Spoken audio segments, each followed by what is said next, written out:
Welcome to an Acumatica tutorial. My name is Zach Mayer with the Mayer Group, and today we're going to be discussing notifications in Acumatica. So I'm going to go right into my demo company, and we're going to begin by navigating to the business events screen.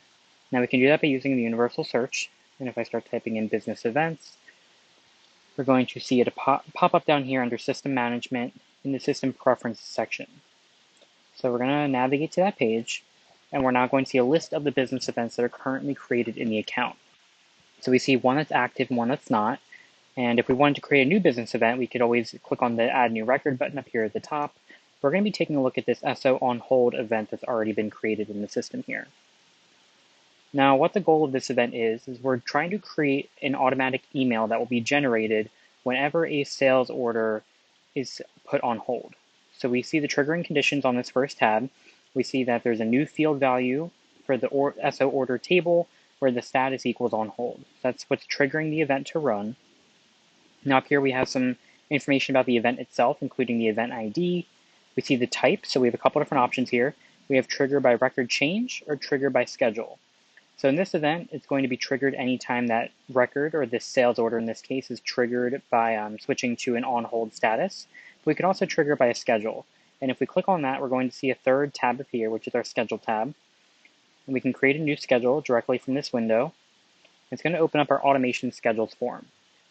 Now this is where we create a new schedule. We have our schedule ID, which will be created based on whatever description we type in.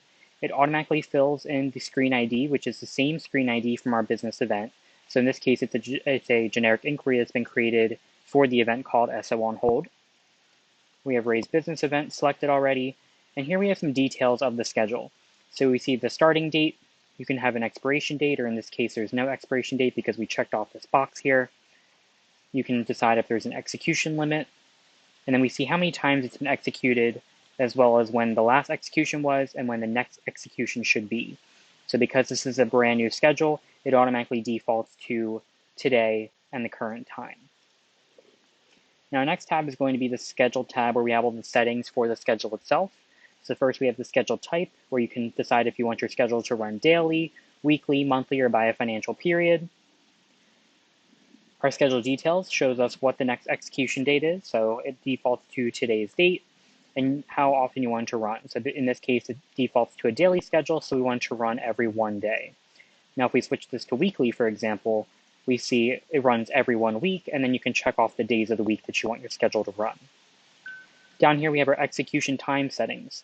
So you can define a start and stop time. So if we wanted it to run from the hours of 9 a.m. to 5 p.m., we could define that. And then however often we want it to run throughout that time period. So if we wanted it to run every 1 hour, we could define that down here. Now here it shows us when the next execution time will be. So it defaults to that 9 a.m., which is the beginning of our start window. But it will go a little bit plus or minus that time frame based on the resources available. So it may not be precisely 9 a.m., it may wait until 9:03, but if we want it to be 9 o'clock on the dot, we can use that exact time checkbox, and it will guarantee that it's going to run that schedule precisely when we want it to. Now we can also define some conditions for the schedule and filter values as well if we wanted to do that. But because we want this business event to be triggered by the record, we're not going to use a schedule, so we're going to switch that back, and that tab disappears. Now you have the options for when you want the event to be raised. So in this case, we want it to be raised for each record, but you could also do it once for all the records or for a group of records, depending on what event you're trying to create. And then down here we have our description of the event itself, which is our SO on hold name, and we see that generic inquiry that's been linked to it, which we can view by clicking on the View Screen button, and it'll show us the inquiry and all the data that's going to be pulled for the event. Now our next tab is going to be our subscribers. So in this case, we have an email notification subscriber because we want to generate an email from this event. We have a couple different options for subscribers. You can have an import scenario, an email, mobile push notification, or mobile SMS. Now again, because we wanted to generate an email for us, we created an email notification type subscriber, and then we see the subscriber ID here, so we can click on that to look at some more details of it. It's going to open up our notification templates form. So we see our notification ID, which again matches our description. We see the from account, so this is our system email that's been selected, so it's the admin account. Now you can pick any of the system-wide emails that you have in your account here, or in your system, and those are all defined in Acumatica on the system email accounts form. So you can have more than one stored in there, and then you're just going to select which one you want to use for this specific notification. Now for the to email, that's going to be defined based on the inquiry that you've created for this event. So in this case, based on the generic inquiry that's been created, there are 2 emails that can be pulled from it based on the data it's being provided. One is the created by email, so whoever created the sales order, as well as whoever last modified it. So we have 2 selections. So in this case, we're going to send the email to whoever last modified that sales order. We have the subject of the email. So we see the sales order status change is what's going to be displayed in the subject box. And then you can copy or blind copy anybody you want to as well. Then down here, we have the actual message of the email. So we see sales order number, and then this highlighted field is actually a data field that's going to put in a piece of information specific to that one record. So how we did that was we clicked on insert and then clicked on data field, and then you can define any of these specific pieces of information that's being pulled from your inquiry.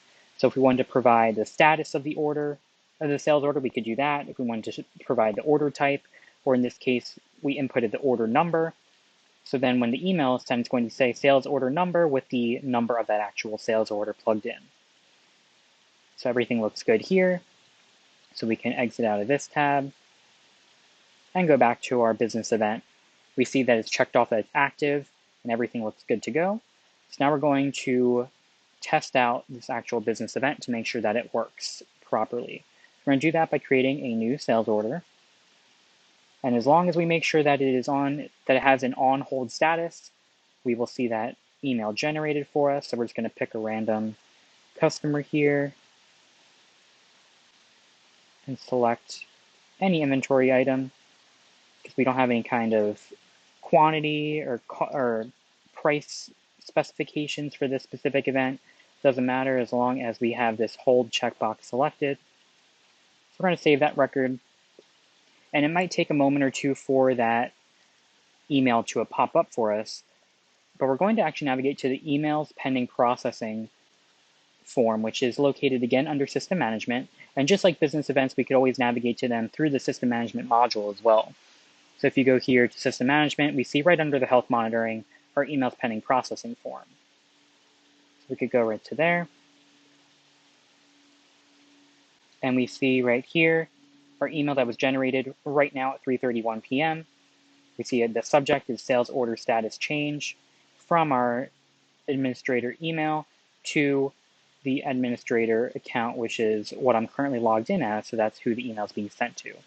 And if we click on that subject line, it's going to open up the email for us. We see it's plugged in that sales order number. Everything looks good. And then from here, we could check it off and we could process that email to send it out. Now, if you don't want to have to manually process every single individual email, you could also set up a schedule from this emails pending processing form. If you click add, it's going to bring up our automation schedules form again, which looks very familiar. All the same information that we saw when we looked at creating a schedule for the event itself. And then this schedule would be set up to automatically send out those emails for you. So if you wanted to send out these emails once a day, once a week, again, you have all those different options on that schedules form, but then you wouldn't have to worry about coming in here to manually process your emails that have been generated.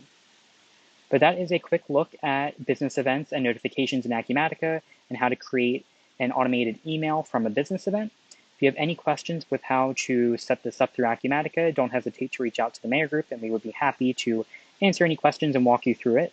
But we will definitely have some more Acumatica tutorials coming out in the future, so definitely keep an eye out for those. And thanks for watching.